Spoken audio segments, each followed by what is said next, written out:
Bonjour à tous, bienvenue à vous. Gloire à Dieu, gloire au Père, au Fils et au Saint-Esprit, comme il était au commencement, maintenant et pour les siècles des siècles. Amen. Dieu Tout-Puissant, au nom de ton Fils, notre Seigneur Jésus-Christ, nous te prions et nous te demandons de nous pardonner.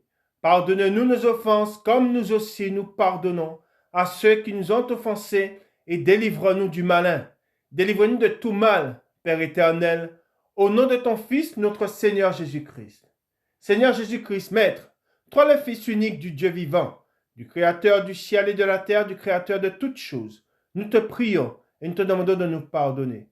Pardonne-nous nos péchés comme nous aussi nous pardonnons à ceux qui nous ont offensés et délivre-nous du malin. Délivre-nous de tout mal, Seigneur Jésus-Christ. Esprit Saint, Esprit consolateur, fortifie-nous, affermis-nous et restons-nous. Et conduis-nous sur la voie droite qui mène jusqu'à notre Seigneur Jésus-Christ et jusqu'au Dieu le Père. Amen. Nous allons maintenant faire la prière que notre Seigneur Jésus-Christ, notre Maître, nous a enseignée. Et nous disons, Notre Père qui es aux cieux, que ton nom soit sanctifié, que ton règne vienne, que ta volonté soit faite sur la terre comme au ciel. Donne-nous aujourd'hui notre pain quotidien. Pardonne-nous nos offenses, comme nous aussi nous pardonnons à ceux qui nous ont offensés, et ne nous induis pas en tentation, mais délivre-nous du malin, car c'est à toi qu'appartiennent dans tous les siècles le règne, la puissance et la gloire. Amen. Nous allons maintenant faire la lecture du psaume 92. Louange et prospérité du juste. Psaume cantique pour le jour du sabbat. Il est beau de louer l'Éternel et de célébrer ton nom, ô Très-Haut, d'annoncer le matin ta bonté et ta fidélité pendant les nuits, sur l'instrument à 10 cordes et sur le luth, au son de la harpe. Tu me réjouis par tes œuvres, ô Éternel, et je chante avec allégresse l'ouvrage de tes mains. Que tes œuvres sont grandes, ô Éternel, que tes pensées sont profondes. L'homme stupide n'y connaît rien, et l'insensé n'y prend point garde. Si les méchants croissent comme l'herbe, si tous ceux qui font le mal fleurissent, c'est pour être détruits à jamais. Mais toi, tu es le Très-Haut à perpétuité, ô Éternel. Car voici tes ennemis, ô Éternel. Car voici tes ennemis périssent. Tous ceux qui font le mal sont dispersés, et tu me donnes la force du buffle. Je suis arrosé avec une huile fraîche. Mon œil se plaît à contempler mes ennemis, et mon oreille à entendre mes méchants adversaires. Les justes croissent comme les palmiers. Ils s'élèvent comme le cèdre du Liban, plantés dans la maison de l'Éternel. Ils prospèrent dans les parvis de notre Dieu. Ils portent encore des fruits dans la vieillesse. Ils sont pleins de sève et verdoyants, pour faire connaître que l'Éternel est juste. Il est mon rocher, et il n'y a point en lui d'iniquité. Amen. Bonjour à tous. Nous sommes, comme tous les dimanches, rassemblés autour de la parole de Dieu. Et nous sommes en train de voir ensemble, le titre de la parole, c'est l'Église. Et aujourd'hui, c'est le 7e dimanche. Nous sommes autour de la parole de Dieu et nous voyons l'Église à travers la parole de Dieu, de ce qui est dit de l'Église. Et ce qui est dit de l'Église primitive, c'est ce que nous devons garder. Et l'enseignement qui nous a été donné par les apôtres et par l'apôtre Paul, l'apôtre Pierre, ce sont des livres que nous voyons dans le Nouveau Testament, ce sont des enseignements pour l'édification de l'Église. Et l'édification de l'Église ne se fait pas sans l'aide du Saint-Esprit. Amen. Et de même, que cette édification-là ne se fait pas sans l'aide du Saint-Esprit, elle ne se fait pas non plus sans la parole de Dieu. Et c'est pour cela que quand nous nous rassemblons, nous nous rassemblons autour de la parole de Dieu et nous nous exhortons et nous nous édifions sur cette parole. Et nous sommes aidés, je dirais, par le Saint-Esprit. Sans le Saint-Esprit et sans la parole de Dieu, on ne peut pas être agréable à Dieu. Sans l'aide du Saint-Esprit et la parole de Dieu, vous enlevez ces deux choses. Si vous êtes dans une assemblée et qu'il n'y a pas la présence du Saint-Esprit et qu'il n'y a pas la présence, du moins la parole de Dieu, eh ben, l'Église, ce n'est pas l'Église véritable. Hein? L'Église véritable est celle qui veut être agréable à son maître, car l'Église a un seul maître, c'est Christ. Hein? Eh ben, c'est celle, hein, qui garde, où il y a le Saint-Esprit et la parole de Dieu. Amen. Et cette Église, elle est constituée de qui? Elle est constituée de disciples. On va le voir. Qu'est-ce que les disciples? Hein? Elle est constituée de disciples, et ces disciples sont devenus par Jésus-Christ enfants de Dieu. Amen. Mais qu'est-ce qu'un enfant doit faire pour être agréable à son maître, à son père? Hein? Pour être agréable à Dieu, à notre Père, nous devons lui être obéissants. Nous devons être obéissants à Dieu. Un enfant qui est agréable, tout simplement, un enfant qui est agréable à ses parents, c'est l'enfant qui est obéissant. Amen. Et nous sommes appelés à être obéissants à Christ, à notre Maître et à notre Père. Amen. Qui est dans les cieux. Et tous ceux qui ne sont pas obéissants à Dieu, ils seront retranchés. Amen. Pourquoi? Parce que, n'étant pas obéissants, ils ne peuvent pas être agréables à Dieu. Je vous ai parlé aussi, je vous ai dit, l'Église est constituée aussi nous sommes des disciples. Amen. Qu'est-ce qui est dit du disciple? Si vous faites la recherche de ce qui est dit de disciple, le disciple, personne qui reçoit l'enseignement d'un maître. Amen. Le disciple, hein, c'est une personne, hein, c'est celui qui reçoit l'enseignement d'un maître. Et qui est notre maître? Amen. C'est Jésus-Christ. Amen. Et c'est pour cela que l'Église doit garder l'enseignement qui nous a été donné par Jésus-Christ. Amen. Et nous devons veiller. Je vais vous expliquer c'est quoi veiller. Qu'est-ce que veiller? Amen. Ensuite, en 2, il est dit personne qui adhère aux doctrines d'un maître. Amen. En 2, disciple. Hein? Une personne qui adhère à la doctrine d'un maître. Amen. Nous avons reçu une seule doctrine. Amen. Et cette doctrine, nous devons la garder. La garder, c'est veiller. Amen. Veiller à garder la doctrine qui vous a été donnée. Veillez à garder l'enseignement qui vous a été donné. En cela, je dis, nous serons agréables à notre Père. Car ce n'est pas l'Esprit de Dieu, amen, que nous disons Abba. Amen. Comment sommes-nous devenus enfants de Dieu? Par Jésus-Christ, mais par l'Esprit que nous avons reçu, qui vient de qui? Qui vient du Père. Amen. En cela, nous sommes enfants, nous sommes devenus enfants de Dieu. Mais je vous ai dit que l'enfant doit être agréable. Amen. Comment l'enfant est agréable à son Père? C'est en gardant la parole, en étant obéissant, en gardant ses commandements aussi. Et en les mettant en pratique. On est obéissant, l'Église, hein, doit être obéissant, hein, doit obéir, hein, au commandement qui nous a été donné. Amen. Le commandement qui nous a été donné par Jésus-Christ et l'enseignement qui nous a été donné par le Saint-Esprit. Car Jésus-Christ nous a laissé sa doctrine, amen, mais nous sommes gardés dans cette doctrine et nous sommes édifiés par le Saint-Esprit. Amen. Et en cela, nous sommes véritablement des disciples. Amen. Et nous sommes véritablement, hein, des enfants, hein, qui obéissent à la volonté de leur Père, hein, et de leur Maître. Amen. Qui est Jésus-Christ. Amen. Nous continuons dans la parole de Dieu. Je vous ai dit que garder les commandements et garder la parole de Jésus-Christ, c'est veiller. Le Seigneur nous a dit veiller et prier. Quand il nous dit de veiller, hein, c'est veiller à garder sa parole, à garder ses commandements et à marcher dans la voie, dans le chemin qu'il a tracé. C'est là où nous devons veiller. Amen. Et pourquoi il nous est demandé de veiller? Parce que nous savons que notre Maître reviendra. Amen. Soyez-en sûrs, amen, que le Maître, que notre Seigneur Jésus-Christ, reviendra dans sa gloire. Amen. Et il viendra pour quoi? Et pour qui? Il viendra, premièrement, pour tenir sa promesse, hein, et il viendra pour nous prendre avec lui. Mais, qui est-ce qu'il prendra? Il prendra ceux qui ont été obéissants. Il prendra ceux qui ont été agréables à son Père. Ne pensez pas qu'il viendra prendre des hommes et des femmes qui n'ont pas fait la volonté de son Père.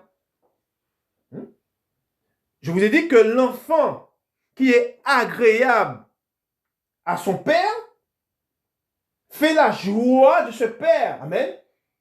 Si nous sommes agréables à Dieu, nous sommes sa joie. Amen. Et il viendra nous prendre avec lui pour que nous soyons dans sa joie. Amen. Auprès de lui. Nous allons aller dans Luc. On va lire le premier passage et après nous allons continuer. Nous allons commencer, nous allons continuer à voir l'Église. Mais tout ce que nous lisons dans la parole de Dieu concerne l'Église. Amen. Nous allons dans Luc au chapitre 12. Luc au chapitre 12 et nous lisons à partir du verset 35. Amen. Nous lisons. Parabole et avertissement sur la seconde venue de Christ. Amen. De notre Maître. Amen. Qu'est-il écrit? Il est écrit que vos reins soient sains et vos lampes allumées. Amen. Je répète, que vos reins soient sains et vos lampes allumées. Et vous, soyez semblables à des hommes qui attendent que leur maître revienne des noces, afin de lui ouvrir dès qu'il arrivera et frappera. Heureux, il est dit, heureux, ces serviteurs que le maître à son arrivée trouvera veillant. Amen. Je vous ai dit, veiller, quand il est dit de veiller, c'est veiller sur sa parole, à garder sa parole, à garder ses commandements. Amen. C'est ça. Quand on dit veiller, c'est que veiller, c'est ne pas s'endormir. Mais ceux qui dorment la nuit. Or, nous veillons. Et nous sommes aidés à veiller à travers la parole de Dieu. Amen. Mais quand il nous est demandé de veiller, c'est de veiller à garder bien sa parole. À ne pas dire, mon maître tarde à venir et se laisser aller, se livrer au péché, se livrer à ce qui est mal. Non. On doit veiller sur la parole qui nous a été donnée. Amen. Ensuite, il dit, je vous le dis en vérité, il se cédera, les fera mettre à table et s'approchera pour les servir. Qu'il arrive à la deuxième ou à la troisième veille, heureux ses serviteurs s'il les trouve veillants. Amen. Sachez-le bien, si le maître de la maison savait à quelle heure le voleur doit venir, il veillerait et ne laisserait pas percer sa maison. Vous aussi, tenez-vous prêts, car le Fils de l'homme viendra à l'heure où vous n'y penserez pas. Amen. Voilà ce qui est dit. Et le Seigneur viendra un jour, une heure, à une date précise, et l'Église, elle doit être prête. C'est quoi être prêt? Mais dis, mais que t'entends-tu par être prêt? Eh bien, tout simplement, à mettre en pratique la parole de Dieu, à garder ses commandements, à s'empresser de les mettre en pratique. C'est ce que nous devons faire. Amen. Et ne pas nous laisser nous endormir par des paroles qui ne viennent pas de Dieu, par une doctrine qui ne vient pas de Dieu. Amen. Nous savons que ce que nous devons retrancher, ce que l'Église doit retrancher pour être agréable à Dieu, c'est toute parole qui ne vient pas de Dieu. Toute parole qui ne vient pas de Dieu nous devons la retrancher pour être agréable à Dieu et garder la parole de Dieu. C'est ce que l'Église doit faire. Si l'Église ne fait pas cela, en sachant qu'il y a un ennemi, amen, qui cherche à nous faire mourir, hein, l'Église ne sera pas agréable à son maître. Amen. Et encore une fois, petits et grands, femmes, hommes, enfants. Hein, car l'Église de Dieu, elle est constituée, hein, de femmes, d'hommes et d'enfants. Amen. Et nous allons voir ce qui est dit sur la parole de Dieu. Personne, je dirais personne n'est oublié. Amen. Mais n'oublions pas que, encore une fois, ceux qui seront pris avec le Seigneur, ou ceux qui seront, si leur heure arrive, auprès du Seigneur, ce sont seulement ceux, et on l'a vu dimanche dernier, ce sont seulement ceux qui auront fait la volonté de Dieu. Amen. Et l'Église, hein, qui est comparée à la femme, elle est appelée à se soumettre à son maître. Amen. L'Église n'est pas appelée à ne pas se soumettre, mais elle est appelée à se soumettre à la volonté de celui qui l'a appelé. Amen. C'est ça, c'est très important. Amen. Et nous savons que le Seigneur, hein, nous appelle à veiller. Amen. Et à prier. Ensuite, il est dit au 41, les deux serviteurs. Le titre. Pierre lui dit, et pourquoi les deux serviteurs? Parce que ceux qui conduisent et ceux qui sont conduits sont deux serviteurs. Amen. Moi, en tant que conducteur, j'ai un maître, c'est Christ. Et ceux qui m'écoutent, qui sont l'Église, hein, ont pour maître le Seigneur aussi. Hein. Nous servons tous deux le même maître. Différemment, mais nous le servons. Amen. Il est dit, Pierre lui dit, Seigneur, est-ce à nous ou à tous que tu adresses cette parabole? Et le Seigneur dit, quel est donc l'économe fidèle et prudent que le maître établira sur ses gens pour leur donner la nourriture au temps convenable? Heureux ce serviteur que son maître à son arrivée trouvera faisant ainsi. Je vous le dis en vérité, il l'établira sur tous ses biens. Mais si ce serviteur dit en lui-même, mon maître tarde à venir, s'il se met à battre les serviteurs et les servantes à manger, à boire et à s'enivrer, le maître de ce serviteur viendra le jour où il ne s'y attend pas et à l'heure qu'il ne connaît pas. Il le mettra en pièces. Hein? Il le mettra en pièces. Et lui donnera sa part avec les infidèles. Hein? Et nous sommes appelés à être fidèles. Fidèles en quoi? Fidèles en sa parole. Amen.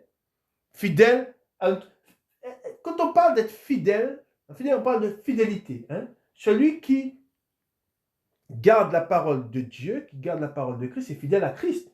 Hein? Et celui qui est infidèle, c'est celui qui se tourne vers une autre parole, qui ne garde pas la parole, hein, de celui dont il est censé garder la parole. Hein? Ne soyons pas infidèles. L'Église doit être fidèle. Hein? Et comment serons-nous fidèles? C'est seulement si nous gardons la parole de notre maître. Amen. Ensuite, il dit, le serviteur qui ayant connu la volonté de son maître et n'a rien préparé et n'a pas agi selon sa volonté, amen, ce que je vous disais, sera battu d'un grand nombre de coups. Mais celui qui ne l'ayant pas connu et a fait des choses dignes de châtiment sera battu de peu de coups. Donc, c'est nous qui connaissons la parole de Dieu. Nous n'avons pas fait sa volonté. nous serons battus de beaucoup de coups. Mais pour ceux qui n'ont pas connu le Seigneur et qui ont fait des choses dignes de châtiment, seront battus de peu de coups. C'est comme quoi que nous serons jugés plus sévèrement. Amen. Ensuite, il dit, on demandera beaucoup à qui l'on a beaucoup donné.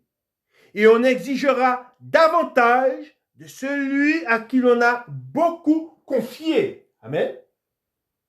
Et c'est pour cela que l'Église, amen, doit être agréable à Dieu.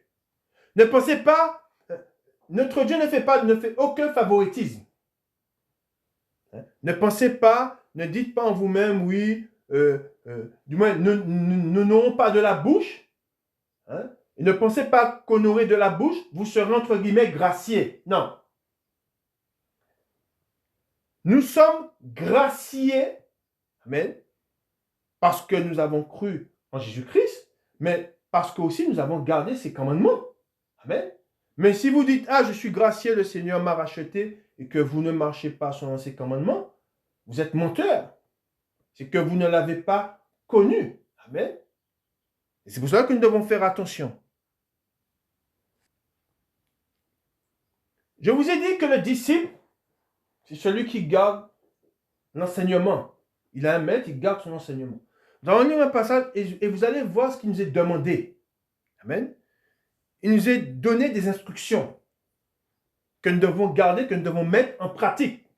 Si c'est pour les prendre et ne pas les mettre en pratique, cela ne sert à rien. Et c'est ce que nous voyons. Les choses que nous allons lire, ce sont des choses que je vois des fois. Et je dirais, vous savez, le Saint-Esprit, on peut l'attrister. Amen. Et quand on ne fait pas la volonté de Dieu, or le Saint-Esprit est là pour rappeler les choses de Dieu, le Saint-Esprit est attristé. Et si le Saint-Esprit est attristé, Dieu est attristé. C'est Dieu qui est attristé. Et si Dieu est attristé, Jésus-Christ l'est aussi. Amen. C'est quelque chose que nous devons bien comprendre. Si on attriste, c'est comme un enfant. Quand un enfant n'obéit pas à ses parents, les parents sont tristes. L'enfant peut dire à sa mère et à son père, il peut honorer du moins de la bouche ses parents, il peut dire à ses parents, je t'aime, il peut offrir à ses parents tous les cadeaux du monde. Mais le parent, cela ne le touche pas. Ce qui est agréable pour un parent, c'est quand ses enfants lui obéissent. C'est ça. Je ne veux pas de cadeaux. Je ne veux pas entendre je t'aime. Ce que je veux, c'est l'obéissance. C'est pareil pour Dieu. Dieu, tous ceux qui l'honorent des lèvres, ça, il ne regarde pas. Il détourne le regard. Il détourne sa face. Mais Dieu, il regarde celui qui fait sa volonté. Celui qui lui est fidèle. Celui qui garde ses commandements. Celui qui prend sa parole et qui la met en pratique. C'est ce que Dieu veut voir. Amen. Et nous allons lire ce passage dans 1 Corinthiens au chapitre 11. Vous allez voir ce qui est dit. Vous allez voir, c'est le Saint-Esprit. Dit c'est l'apôtre Paul, mais c'est le Saint-Esprit. C'est conduit par le Saint-Esprit que l'apôtre Paul nous a donné ses enseignements. Amen.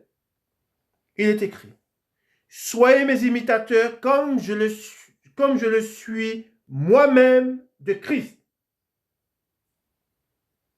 Il dit, hommes et femmes devant Dieu, je vous loue de ce que vous vous souvenez de moi à tous égards et de ce que vous retenez mes instructions. Amen. Je répète. Et de ce que vous retenez, il est dit, mes instructions telles que je vous les ai données. Amen. Et il dit, c'est des instructions il est dit qu'on retient les instructions qui nous ont été données. Et c'est ce que nous devons garder. Et nous devons faire attention, je vous ai dit, à garder l'enseignement qui nous a été donné, les instructions, et les mettre en pratique. Amen. C'est ce qui est demandé à l'Église. Et c'est quoi?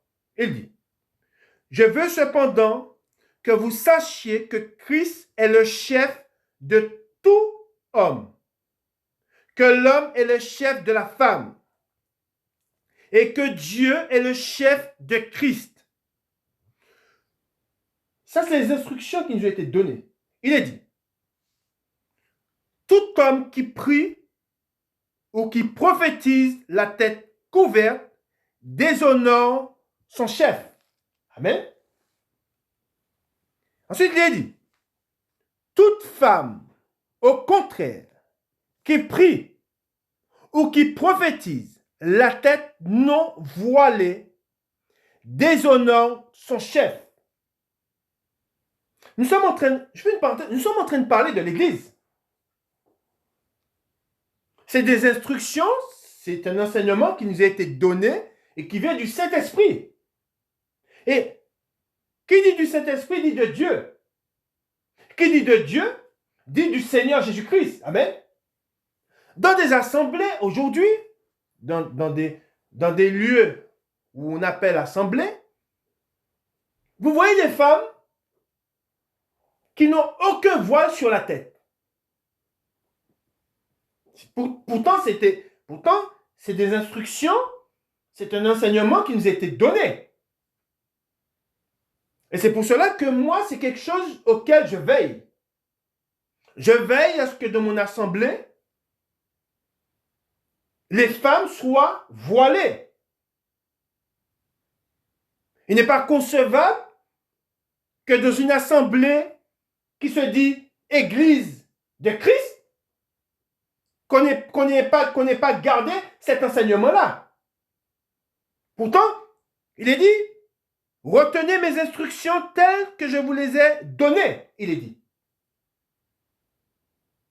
On voit des femmes qui se disent parler au nom du Seigneur, faire partie de l'assemblée de Christ, et pourtant cette parole, ils ne l'ont pas gardée. Sont-ils agréables à Dieu? Non. Font-ils la volonté de Dieu? Non.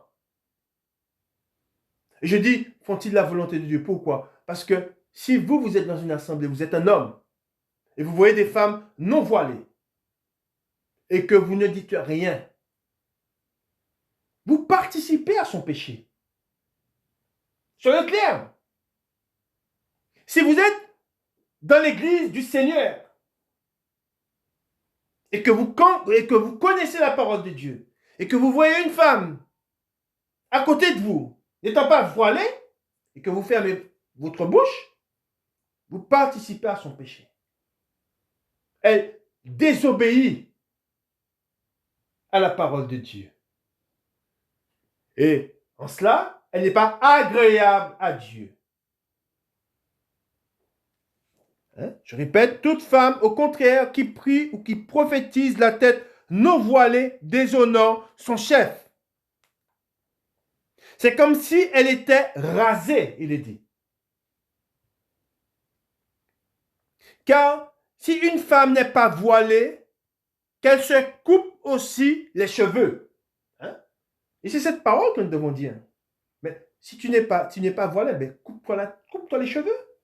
C'est ce qui est écrit. Or, s'il est honteux pour une femme d'avoir les cheveux coupés ou d'être rasée, qu'elle se voile. Amen. Qu'elle se voile, il est dit, la parole de Dieu. Et cela nous vient du Saint-Esprit. Amen. Je vous ai dit que l'Église s'édifie sur deux choses. Il y a la foi aussi. Mais elle s'édifie sur deux choses. Deux choses qu'on ne peut retrancher, sinon il n'y a pas d'Église. C'est le Saint-Esprit et la parole de Dieu. Vous enlevez ces deux choses, il n'y a rien. Même pas la foi. Pourquoi? De la parole de Dieu, il dit que la foi vient de ce qu'on entend et ce qu'on entend vient de la parole de Dieu. Amen. C'est ça la vérité. Et ce que vous avez dit, ce sont deux fondements. La parole de Dieu et le Saint-Esprit. Amen.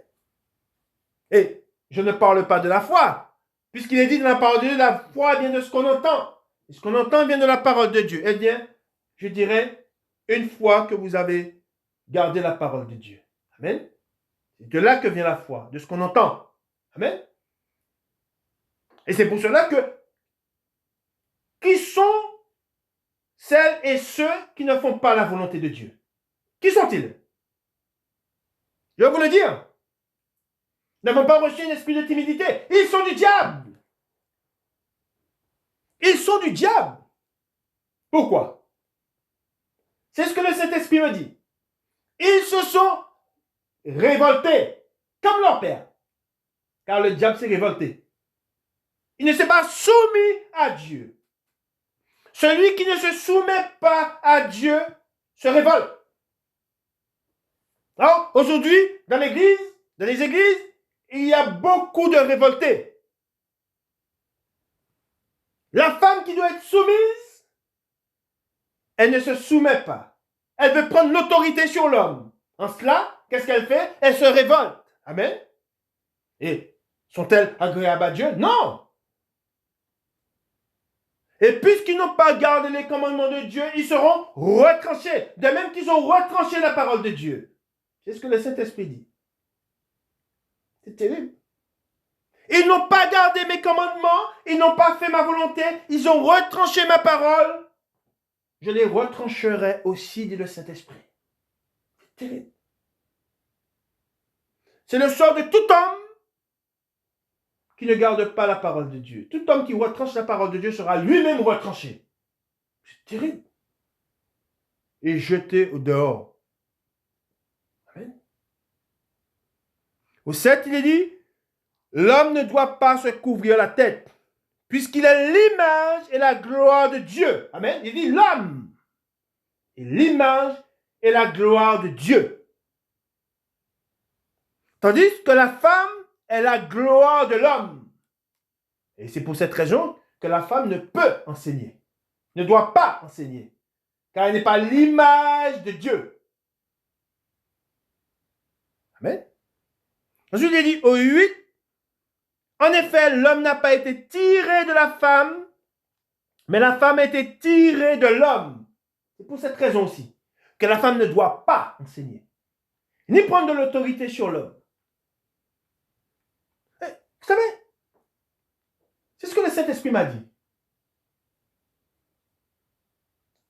Vous vous assemblez,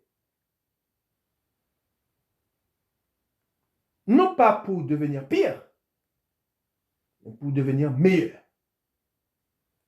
C'est pour cela qu'on se rassemble autour de la parole de Dieu. On se rassemble non pas pour devenir pire, non pas pour nous enfoncer davantage dans la désobéissance, non. Nous nous rassemblons pour être agréables à Dieu, pour devenir meilleurs. Amen. C'est ça. C'est le but de se rassembler. Mais on sait dans les Écritures, il y en a qui ont fait le contraire. L'apôtre Paul leur a dit, vous vous assemblez non pas pour devenir meilleurs, mais pour devenir pires. C'est pour ça que nous devons faire attention. Amen. Et je vous ai dit, on ne se moque pas de Dieu. Dieu de son trône, il voit. Nous sommes l'église du Seigneur. Nous nous rassemblons pour devenir meilleurs, pour être agréable à Dieu, être obéissant à sa parole. Ensuite, il dit, et l'homme n'a pas été créé à cause de la femme, mais la femme a été créée à cause de l'homme. C'est pour cela que la femme ne doit pas enseigner, encore une fois. C'est pour toutes ces choses. Il y en a d'autres encore. C'est pourquoi la femme, à cause des anges, doit avoir sur la tête une marque de l'autorité dont elle dépend. Je vous l'ai déjà dit, on sait ce qui s'est passé, comment les anges de Dieu, les anges qui ont désobéi, se sont tournés vers les femmes. C'est pour cela que la femme, elle doit montrer, parce qu'encore une fois, nous vivons dans un monde spirituel. Autour de nous, il y a un monde spirituel. Et la femme, elle doit montrer l'autorité qui est sur elle. Ensuite, il est dit, toutefois, dans le Seigneur, la femme n'est point sans l'homme, ni l'homme sans la femme. Amen. Il y a un équilibre, il y a un équilibre. Amen. Un équilibre qui a été mis par Dieu. Amen. Car de même que la femme a été tirée de l'homme, de même l'homme existe par la femme. Et tout vient de Dieu.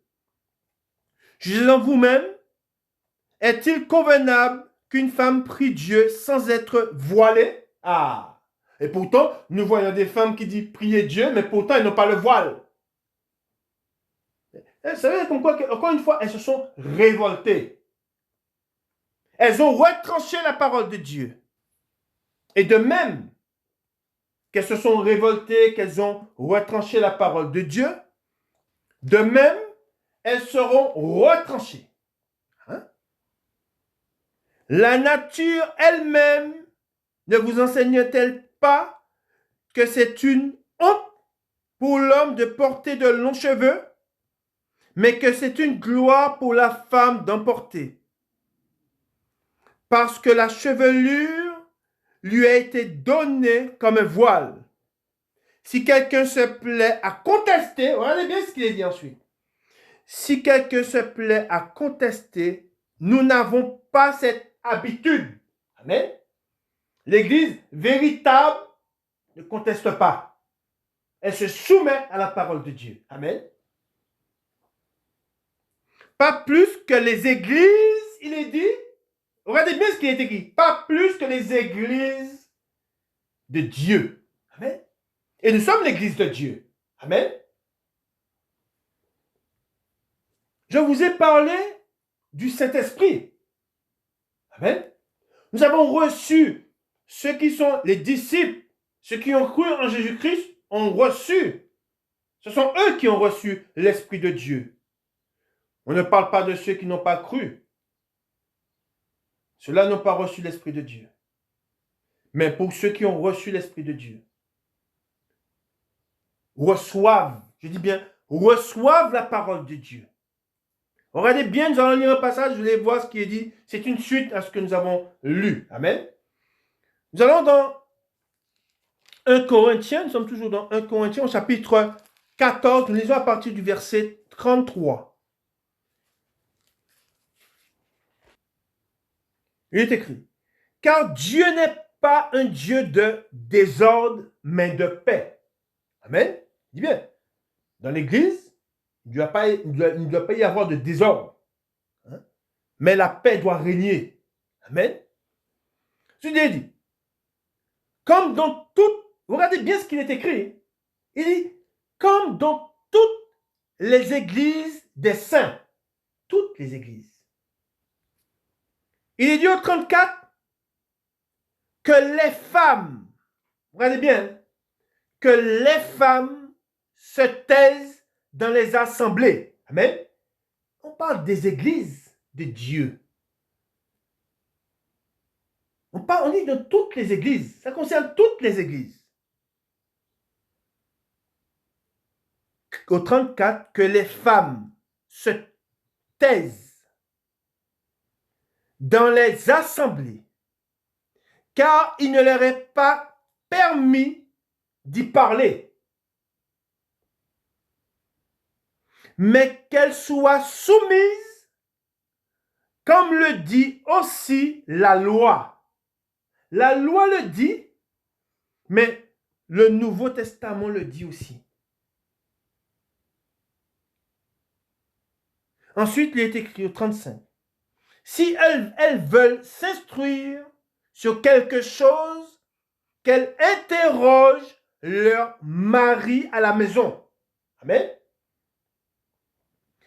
Car il est malséant à une femme de parler dans l'église.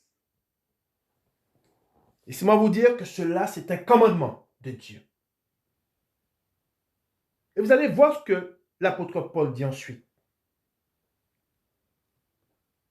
Or, aujourd'hui, nous voyons, c'est parce que nous voyons dans des assemblées qui se disent église. Amen. Les femmes, elles ont pris de l'autorité, elles ne sont pas voilées, et il y en a même qui sont derrière le pupitre. Elles prient la tête non voilée. Aucun signe de l'autorité dont elles dépendent.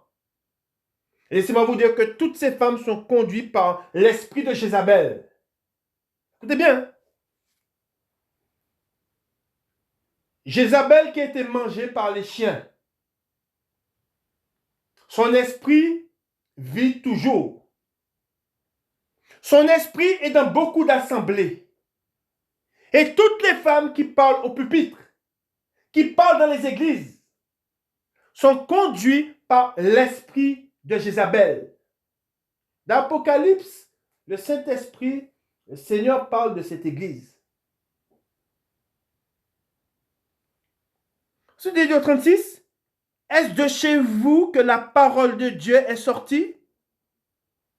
Ou est-ce à vous seul qu'elle est parvenue? Regardez bien ce qui est dit au 37. Si quelqu'un croit être prophète ou spirituel, qu'il reconnaisse que ce que je vous écris est un commandement du Seigneur. Amen. Hein? Est-ce que vous avez bien compris ou pas? On ne se moque pas de Dieu. C'est un commandement du Seigneur lui-même. Et c'est quoi ce commandement? Je vais vous le dire. Que la femme se taise, que les femmes se taisent dans les assemblées, dans les églises. Qu'elles soient voilées, je dis bien. Et si elles ont quelque chose, une question à poser, qu'elles le posent à la maison à leur mari. Et si nous avons l'esprit de Dieu, et c'est là où on voit l'esprit contraire. Il est dit, si quelqu'un croit être prophète ou spirituel, qu'il reconnaisse que ce que je vous écris est un commandement du Seigneur. J'ai l'esprit de Dieu. Je reconnais que c'est un commandement du Seigneur. Et tous ceux qui ne le reconnaissent pas montrent par là qu'ils n'ont pas l'esprit de Dieu. Amen.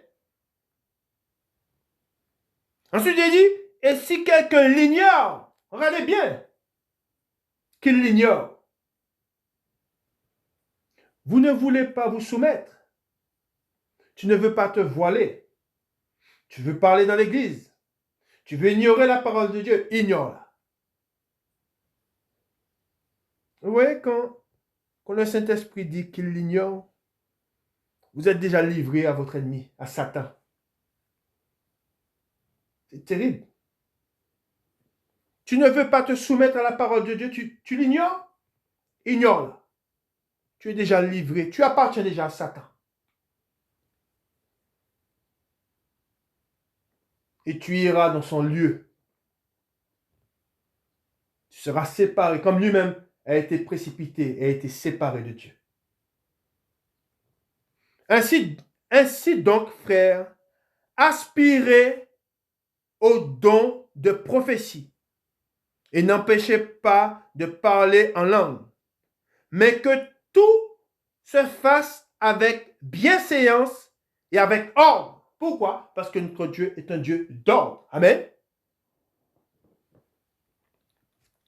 Je vous ai dit que l'Église est constituée d'hommes et de femmes et d'enfants. Nous allons lire un passage, nous n'allons pas oublier nos enfants, nous n'oublions pas les petits-enfants qui font partie du corps du Christ. Et le Seigneur, le Saint-Esprit, a laissé des commandements pour les enfants. Et nous, en tant que parents, le Père, c'est le Père qui conduit sa famille, Dieu lui a donné autorité, et cette autorité, il doit la prendre, et il doit conduire ses enfants dans la voie du Seigneur. Car le Seigneur, il dit dans la parole de Dieu, il va nous demander, il sera demander des comptes. Le Seigneur va nous demander des comptes sur ce que nous avons fait et sur ce que nous n'avons pas fait aussi. Amen. Nous allons tout de suite dans Éphésiens, pour les petits-enfants, ce qu'il leur est demandé, car le Saint-Esprit connaît ce qui lui appartient et les enfants font partie du corps du Christ. Amen. Ils ne sont pas oubliés. contraire, laissez venir à moi les petits-enfants. Ce sont les paroles de notre Seigneur Jésus-Christ, que nous aimons, que nous adorons et à qui nous voulons obéir. Amen. Éphésiens chapitre 6. Enfants, obéissez à vos parents. Amen. Je vous ai parlé de l'obéissance que nous devons avoir pour notre Dieu, de la soumission que nous devons avoir pour notre Dieu. C'est quelque chose que nous devons enseigner à nos enfants. L'obéissance, la soumission. Amen. Je répète, enfants, c'est une parole pour les petits-enfants qui font partie du corps du Christ. Écoutez bien, petits-enfants. Enfants, obéissez à vos parents, selon le Seigneur, car cela est juste. Amen. Honore ton père et ta mère. C'est le premier commandement avec une promesse. Amen. Le Seigneur vous fait une promesse à vous, petits-enfants, afin que tu sois heureux et que tu vives longtemps. Amen. Sur la terre. Amen. Si tu veux vivre longtemps, si tu veux que tes jours se prolongent, toi qui m'écoutes, enfant, obéis à tes parents. Amen. Ensuite, il est dit pour les parents, et vous, pères, n'irritez pas vos enfants, mais élevez-les en les corrigeant et en les instruisant selon le Seigneur. Amen.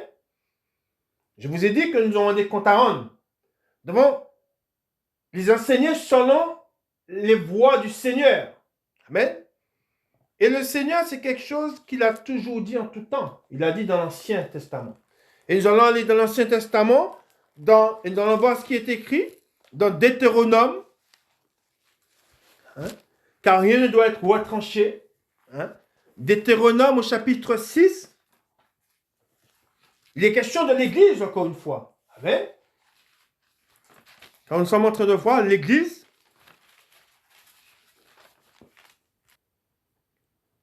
Deutéronome chapitre 6, et nous lisons à partir du verset 4.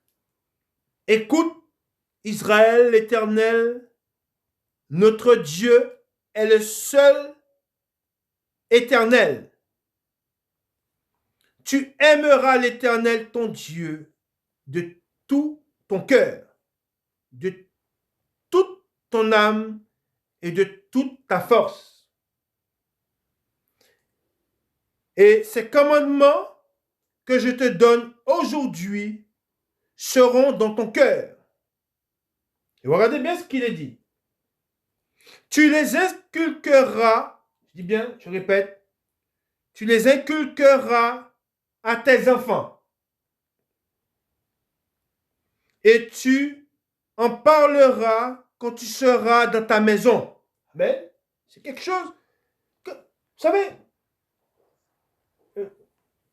la parole de Dieu doit être enseignée tous les jours à nos enfants. C'est l'exemple que nous devons prendre. S'il y a un exemple que nous devons prendre pour nos enfants, c'est ce qu'il est dit, ce qui est enseigné dans la parole de Dieu. C'est quelque chose que nous devons toujours leur rappeler. Même s'ils disent, oui, mais tu me l'as déjà dit, on doit le rappeler. Pourquoi? Parce que nous savons qu'aujourd'hui, vous savez, la mort, elle prend tout le monde. Petits et grands sont frappés. Et le Seigneur nous demande de veiller. Et veiller, c'est quoi? C'est garder les commandements, la parole de Dieu. Et si nous avons enseigné nos enfants dans les voies de Dieu, nous savons que au moment où le Seigneur les rappellera, ils seront en sa présence. Amen. Et c'est quelque chose que nous devons leur dire. Si tu veux demeurer auprès de Dieu quand tu ne seras plus, si tu veux être auprès du Seigneur, tu dois garder sa parole. Garder sa parole, c'est une garantie que tu seras auprès du Seigneur. Amen. C'est ce que nous devons dire à nos enfants. Amen. Il est dit au 7, tu les inculqueras à tes enfants et tu en parleras quand tu seras dans ta maison, quand tu iras en voyage, quand tu te coucheras. Amen. Quand tu te coucheras, la prière avant de se coucher. Quand tu te coucheras et quand tu te lèveras. Amen. C'est quoi? C'est enseigner à prier avant de se coucher et en se réveillant le matin. Amen. Ensuite, tu les liras comme un signe sur tes mains et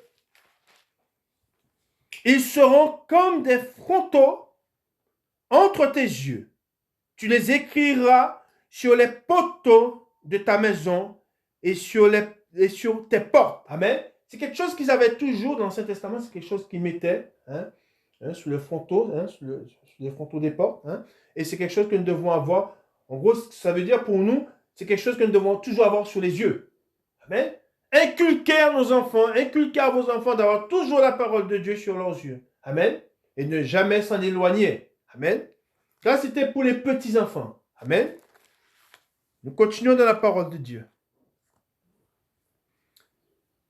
Je vous ai parlé, je vous ai dit que, et c'est quelque chose que j'aime bien vous rappeler, nous sommes le corps du Christ. Et le corps du Christ doit garder les commandements de Dieu. Et un des commandements du Seigneur, c'est quoi? C'est quand nous nous rassemblons, ou le jour du repos, nous rompons le pain autour d'un repas. Amen.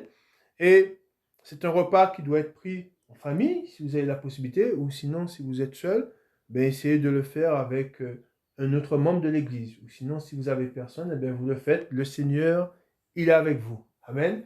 Et c'est quelque chose, c'est un passage que nous allons lire, car c'est un commandement que nous avons reçu du Seigneur. Amen. Et nous allons lire le repas du Seigneur. Amen. Qu'est-ce qui s'est passé? C'est quoi le commandement que le Seigneur nous a donné? Et nous allons voir, il y a deux choses.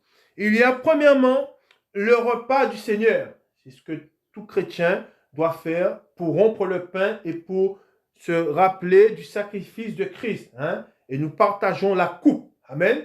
Et en même temps, il y a aussi, nous allons le voir, le lavement.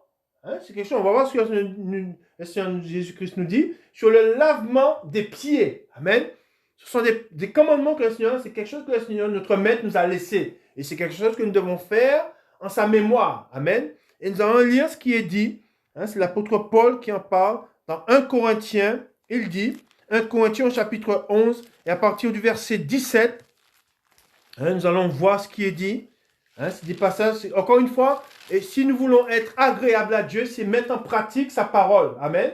Et nous devons, comme je vous ai dit, partager le repas du Seigneur et faire le lavement des pieds. On va le voir. Chacun son tour. Chacun, nous devons laver les pieds. C'est ce que le Seigneur nous a dit. Lavez-vous les pieds les uns les autres. Amen. Nous allons lire ce passage dans 1 Corinthiens, le repas du Seigneur. Au chapitre 11, le verset 17. Le repas du Seigneur, c'est un enseignement que l'apôtre Paul a donné aux Corinthiens. Amen. Nous lisons. En donnant cet avertissement, ce que je ne loue point, ce que vous vous assemblez, non pour devenir meilleur, mais pour devenir pire. Amen. Il leur fait un reproche. Amen. Et comme je vous ai dit, si nous nous rassemblons, ce n'est pas pour devenir pire, mais c'est pour devenir meilleur. Amen. Et d'abord, j'apprends que lorsque vous vous réunissez en assemblée, il y a parmi vous des divisions. Amen. Il leur fait un reproche. Il ne doit pas y avoir de division entre nous. Et je le crois en partie, car il faut qu'il y ait aussi des sectes parmi vous, afin que ceux qui sont approuvés soient reconnus comme tels au milieu de vous. Donc, lorsque vous vous réunissez, ce n'est pas pour manger le repas du Seigneur. Car quand on se met à table, chacun commence à prendre son propre repas et l'un a faim, tandis que l'autre est ivre. C'est parce que cette église, il faisait ce qui n'était pas convenable. Amen. Alors, l'apôtre Paul leur a rappelé les règles qu'ils doivent tenir, ce qui doit être mis en pratique. Amen. N'avez-vous pas des maisons pour y manger et boire, ou méprisez-vous l'église de Dieu et faites-vous honte à ceux qui n'ont rien? Que vous dirai-je? Vous louerai-je en cela, je ne vous loue point. Et regardez bien ce qu'il dit. Car j'ai reçu du Seigneur ce que je vous ai enseigné. Amen.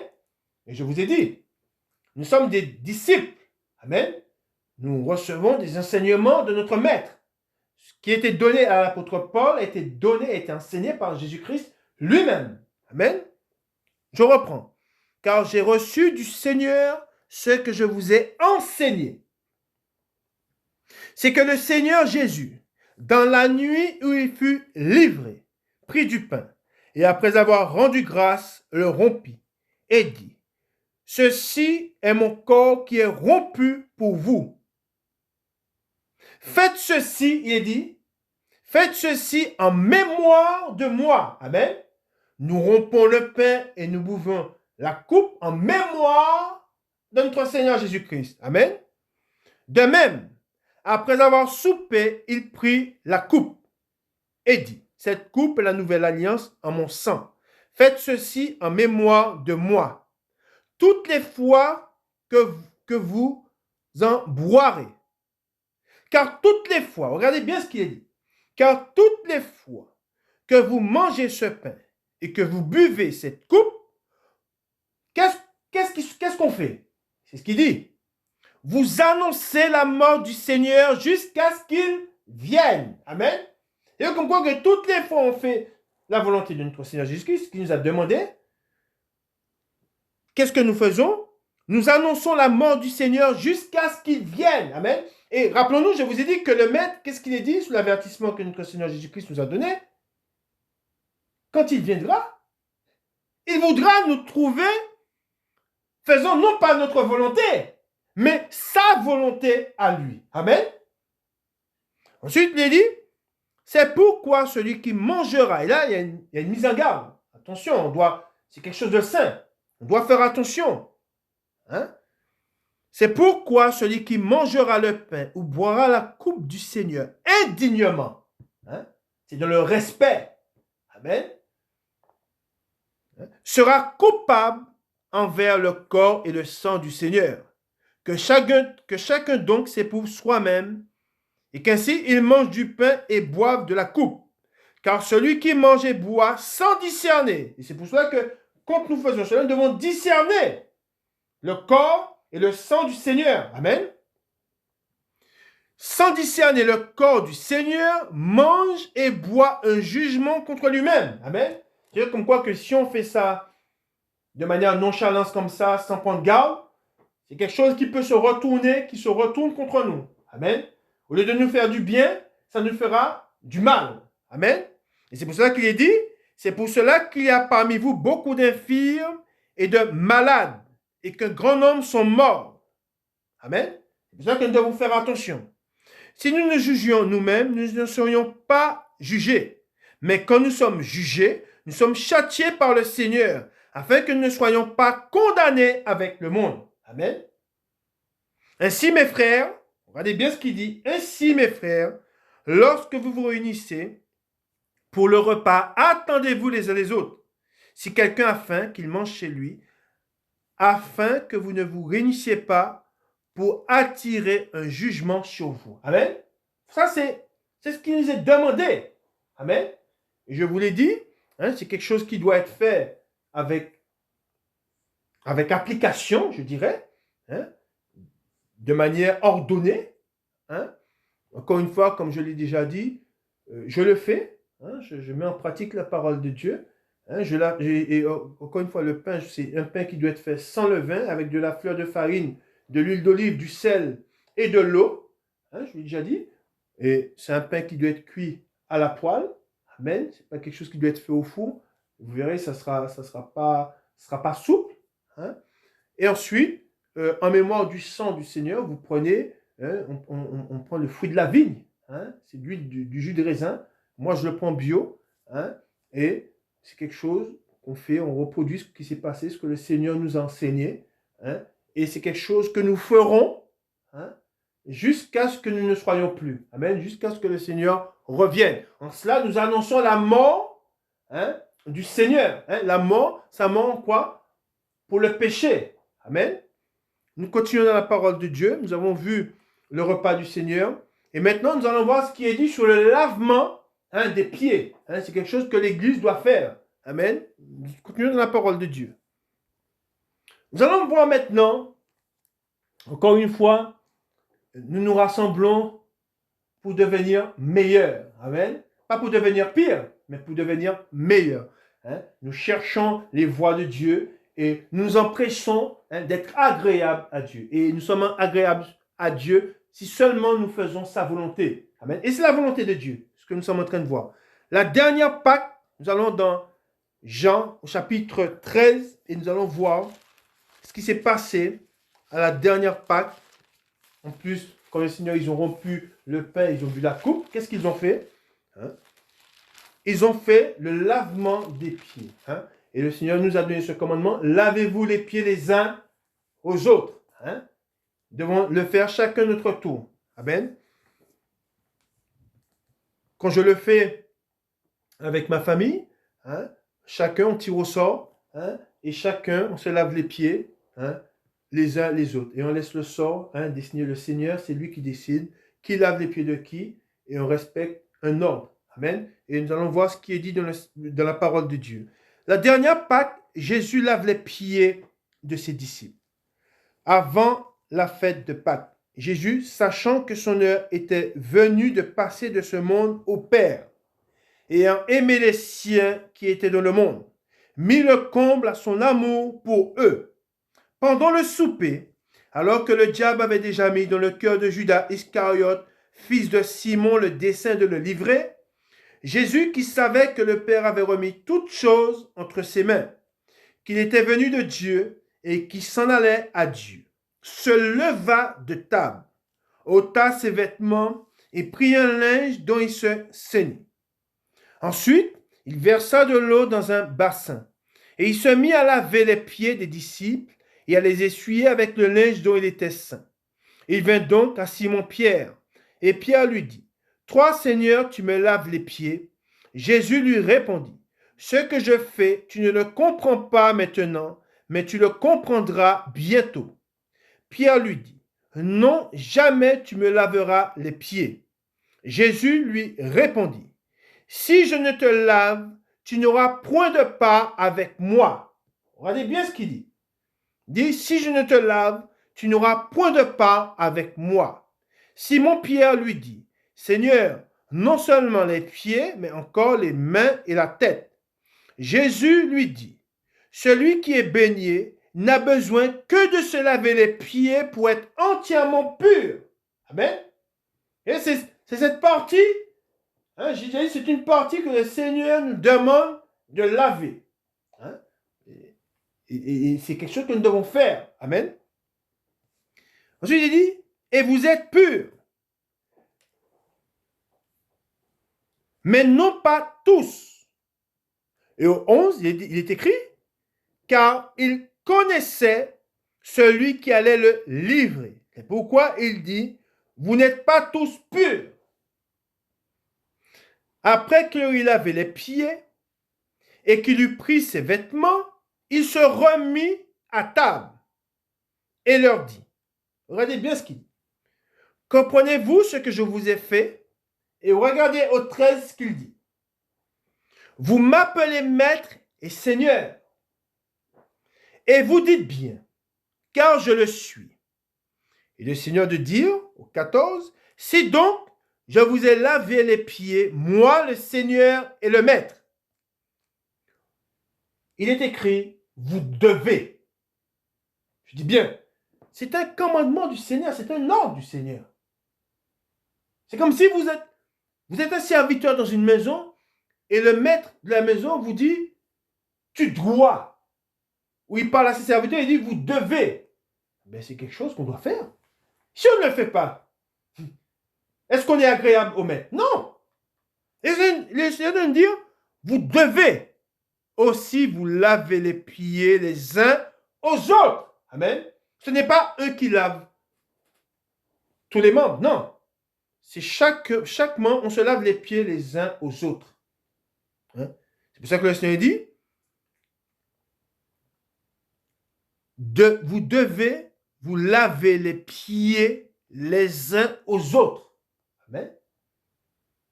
Car je vous ai donné un exemple. Amen. Dit, car je vous ai donné un exemple. Afin que vous fassiez comme je vous ai fait. Amen. En vérité, je vous le dis, le serviteur n'est pas plus grand que son Seigneur, ni l'apôtre plus grand que celui qui l'a envoyé. Si vous savez ces choses, vous êtes heureux. Mais, il dit, pourvu que vous les pratiquiez. Amen. Et on en revient à la même chose, à la pratique. Amen. Ça sert à quoi de le lire si on ne le pratique pas? Ça ne sert à rien. Amen. Où c'est agréable à Dieu, c'est quand on reçoit sa parole et qu'on s'empresse de la mettre en pratique. En cela, je vous l'ai dit, on veille. Veillez et priez. On veille à mettre en pratique la parole de Dieu. Amen. En cela, on est agréable à Dieu. Amen. Et je vous ai dit, le Seigneur, si le maître de la si le serviteur savait à quel jour le maître devait revenir, il veillerait. Hein? Et c'est ce qu'il nous est demandé. Hein? Il nous est demandé de veiller. Amen. Et si le maître vient et nous trouve ne faisant pas sa volonté, ben dites-vous que vous serez retranchés. Vous serez bannis de la maison. Amen. Et je ne veux pas être banni. Amen. Car tous ceux qui seront bannis, ben, ils seront de la confusion. Hein? Je vous ai déjà dit, ils ne seront pas à table avec le Seigneur. Mais ils seront là où il y a des pleurs et des grincements de dents. Amen. Et c'est une vérité. Amen. Nous continuons dans la parole de Dieu. Nous allons dans Éphésiens au chapitre 2. Éphésiens au chapitre 2. Amen. Nous devons garder les commandements de Dieu et les mettre en pratique. Et ne soyons pas rebelles à la parole de Dieu. Ne vous révoltez pas contre la parole de Dieu, car tous ceux qui vont se révolter contre la parole de Dieu ont le même sort que le diable. Amen. Et sont fils du diable, car lui-même s'est révolté. Amen. Et je le dis, tous ceux qui ne gardent pas la parole de Dieu, hein, ce sont ceux qui se révoltent contre Dieu. Amen. Et en général, quand on se révolte, ça ne se termine pas bien. Amen. Hein, toute révolte, hein, on a vu, ça c'est et on sait comment ça s'est terminé pour les anges. Hein, ils n'ont pas été vainqueurs. Amen. Ils ont été chassés du royaume des cieux. Hein, et ils ont été précipités, hein, dans les profondeurs de la terre, où ils sont enchaînés, hein, et ils attendent leur sort. Amen. Leur sort qui sera terrible. Amen. Nous lisons dans la parole de Dieu, Éphésiens au chapitre 2. Le salut par la grâce, car c'est par grâce que nous sommes sauvés, au moyen de quoi? Au moyen de la foi. Et la foi vient de ce qu'on entend. Amen. Nous lisons. Vous étiez morts par vos offenses et par vos péchés, dans lesquels vous marchiez autrefois, selon le train de ce monde, selon le prince de la puissance de l'air, de l'esprit qui agit maintenant dans les fils de la rébellion. Nous tous aussi, nous étions de leur nombre, et nous vivions autrefois selon les convoitises de notre chair, accomplissant les volontés de la chair et de nos pensées, et nous étions par nature des enfants de colère, comme les autres. Mais Dieu qui est riche en miséricorde, à cause du grand amour dont il nous a aimés, nous qui étions morts par nos offenses, nous a rendus vivants avec Christ. C'est par grâce que vous êtes sauvés.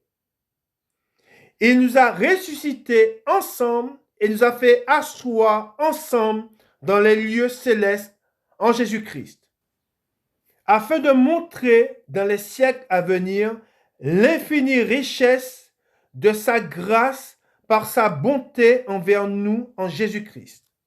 Car c'est par la grâce que vous êtes sauvés par le moyen de la foi. Et cela ne vient pas de vous, c'est le don de Dieu. Ce n'est point par les œuvres, afin que personne ne se glorifie. Car nous sommes son ouvrage. Amen, je répète. Car nous sommes son ouvrage, ayant été créés en Jésus-Christ pour de bonnes œuvres. Amen. Que Dieu a préparées d'avance afin que nous les pratiquions. Amen, je répète. Afin que nous les pratiquions. Amen. Nous devons garder la parole de Dieu. Amen. Et ne pas regarder. Nous savons que dans l'Église, dans ceux qui se disent Église du Seigneur, beaucoup n'obéissent pas à la parole de Dieu. Mais nous savons, nous qui avons foi en Jésus-Christ, que tous ceux qui n'ont pas gardé les commandements de Dieu, qui n'ont pas gardé la parole de Dieu, seront retranchés. Amen. Soyez-en sûrs. Et c'est quelque chose que nous devons garder dans notre cœur. Hein?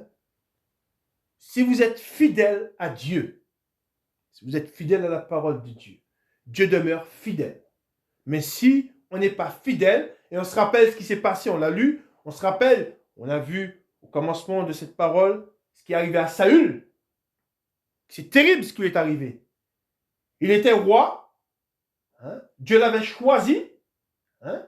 Pour qu'il marche à ses côtés. Et qu'est-ce qu'il a fait? Qu'est-ce qui l'a conduit à être séparé de Dieu? La désobéissance.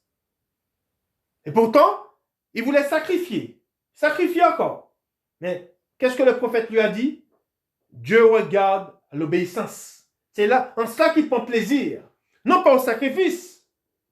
Mais il dit que l'obéissance vaut mieux que les sacrifices. Amen. Et c'est ça que nous ne devons pas oublier le sort qu'a eu tout homme qui a désobéi à Dieu. Amen. Nous continuons la parole de Dieu. Nous allons lire les dernières recommandations de l'apôtre Paul. Ces dernières recommandations. Pour qui? Pas pour les païens. Mais encore une fois, il s'adresse à l'Église. Amen. Qu'est-ce qu'il dit? Quelles sont ces dernières recommandations? Et nous allons finir sur ces versets. Amen. Et sachez que toutes les Écritures sont là pour enseigner l'Église, afin que l'Église soit prête. Amen. Nous lisons les dernières recommandations de Paul, de l'apôtre Paul, dans Thessaloniciens, 1 Thessaloniciens, chapitre 5, le verset 12. Dernière recommandation. Nous vous prions, frères, d'avoir de la considération pour ceux qui travaillent parmi vous, qui vous dirigent dans le Seigneur et qui vous exhortent. Ayez pour eux beaucoup d'affection à cause de leur œuvre. Soyez en paix entre vous. Nous vous en prions aussi, frères.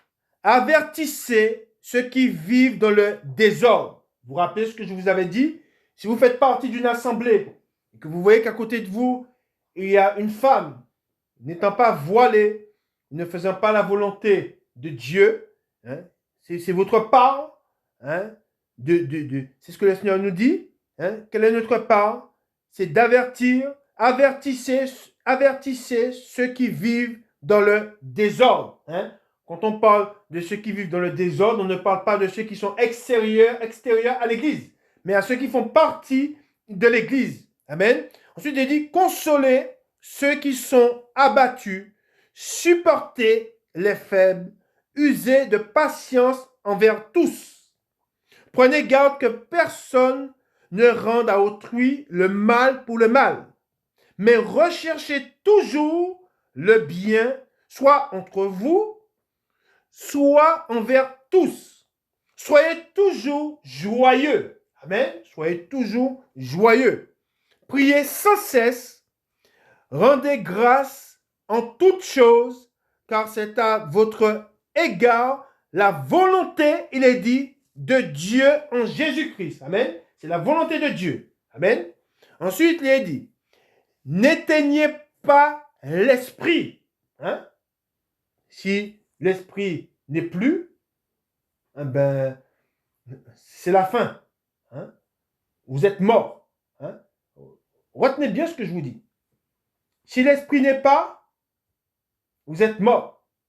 Si l'esprit ne vit plus en nous, nous sommes morts. Pourquoi? Le Seigneur dit, laissez les morts enterrer leurs morts. Pourquoi? Parce que c'est par l'esprit de Dieu, de Jésus-Christ que nous vivons. Hein? C'est par là que nous avons la vie. Hein? Je suis le chemin, la vérité et la vie. Amen. Et nous lisons, ne méprisez pas les prophéties. Je répète, ne méprisez pas les prophéties, mais examinez toutes choses, retenez ce qui est bon, abstenez-vous de toute espèce de mal. Que le Dieu de paix vous sanctifie lui-même, tout entier, et que toute votre être, l'esprit, l'âme et le corps soient conservés irréprochables lors de l'avènement de notre Seigneur Jésus-Christ. Celui qui vous a appelé est fidèle. Amen, c'est très important. Celui qui vous a appelé est fidèle. Et à moi de vous dire, soyez vous-même fidèles. Amen. Ensuite, il dit, et c'est lui qui le fera. Amen. Et c'est lui qui le fera. C'est lui qui le fait en nous. C'est par lui que nous vivons, c'est lui qui agit en nous. Mais pour cela, il faut se soumettre à lui. Pour le laisser agir, il faut se soumettre. Amen. Le Seigneur ne peut pas agir si on ne se soumet pas. Ensuite, il dit, frères, priez pour nous. Saluez tous les frères par un saint baiser. Je vous en conjure par le Seigneur que cette lettre, regardez bien ce qu'il dit. Lisez bien ce qu'il dit. Au 27. Et c'est ce que je dois faire. C'est là ma part. Je vous en conjure par le Seigneur que cette lettre soit lue à tous les frères. Que la grâce de notre Seigneur Jésus-Christ soit avec vous. Amen. Amen. Amen. Que le Seigneur vous bénisse et qu'il vous garde. Amen. Et gardez les commandements de Dieu, car il est notre joie. Quand le Seigneur dit soyez joyeux, nous savons où est notre joie, en qui est notre joie et en qui est la joie de l'Église. Et nous avons vu pendant 7 dimanches, ce qui concerne en partie, on n'a pas tout vu, parce que sinon, voilà, il aurait fallu encore beaucoup plus. Mais on a vu l'essentiel, on a vu ce qui est important. Et je vous appelle à lire la parole de Dieu. Toute écriture est inspirée de Dieu. Elle est bonne pour enseigner, pour convaincre. Et elle nous guérit aussi. Cette parole nous guérit. Elle pense nos blessures. Et nous avons besoin de la parole de Dieu pour être agréable à Dieu. Amen. Et nous allons continuer ensemble comme chaque dimanche, tant que Dieu me donnera la force et son esprit. Et tant que je serai fidèle, si moi je suis fidèle à Dieu, si nous sommes fidèles, le Seigneur ne nous abandonnera pas. Amen. Mais nous avons besoin de son esprit. Nous avons besoin que son esprit renouvelle nos forces, que son esprit nous vivifie, que son esprit nous affermisse. Que le Seigneur vous bénisse. Le Seigneur, il est avec nous et avec notre esprit, mais seulement si nous sommes agréables, si nous sommes fidèles. Sinon, si nous ne sommes pas fidèles à Dieu, qu'est-ce qui se passe? Le Seigneur détourne sa face. Amen. Il ne nous regarde plus. Et nous voulons que le Seigneur nous voie, nous regarde, et nous voulons que son esprit nous soit au milieu de nous et en chacun de nous. Amen. Que le Seigneur vous bénisse et qu'il vous garde. Bon dimanche à vous. Amen.